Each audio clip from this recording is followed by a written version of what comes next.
this one together. So this is super interesting one.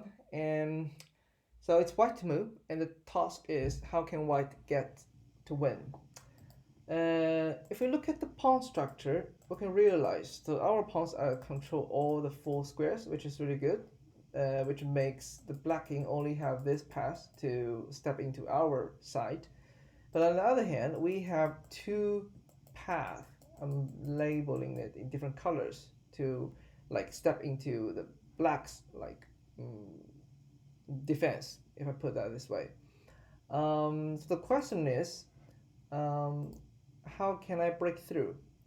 Let me challenge with the very high level computer to see if I'm finding the correct path. So if I play king b3, and black would play king e7, king c4. Okay, king b6. The king reaches b6 in time, so which blocks me moving the king further. But okay, let's try to another approach.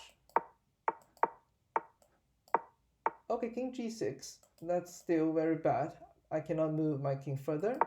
And if I go, okay, so the black king want to like step in, I need to defend that. Well, we have a draw by repetition. So how can we solve this problem? Let me do that again. Let's see if something different. Okay, so here's a critical position. What do I mean? So my king at d3 and black king at c7. So now it's white to move. And if I move king to c4, black king can reach b6 in one move. It can prevent my king stepping further. If I move to this side, I need 4 moves to reach h4. And on the other hand, black king needs another 4 moves to reach g6. So if that's white move, black king can handle the situation very well. But if we switch the side, if that's black to move, does it change? Does the outcome change? Exactly. So the black king will face a dilemma. So if we move to the left side, my king can go to the right side. And if the king goes to the right side, my king can step into the left side. So the thing is, how can we reach this position, king at d3 and black king at c7, but make my opponent to move? So let's try that out. So if I move king to, let's say, b3, king to a7.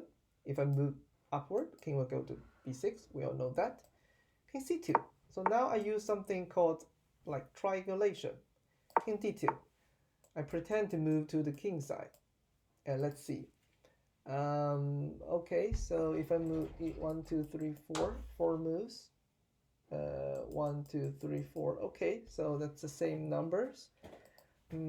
Well, if I move my king to d3, the king will go to upward. If I move king to c3, the king will go to probably b4, b7. If I move king to c2, let's see.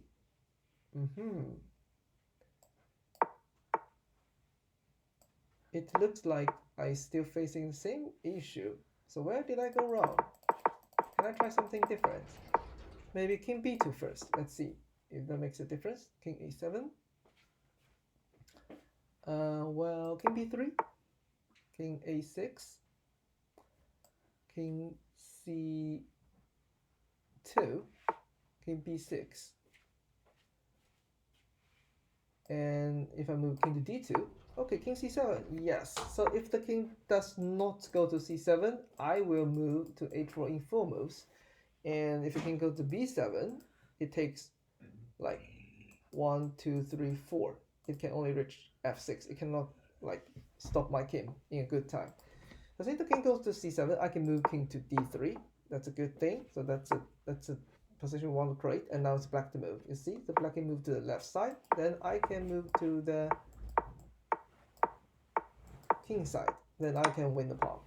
I can then win the game. Have a queen.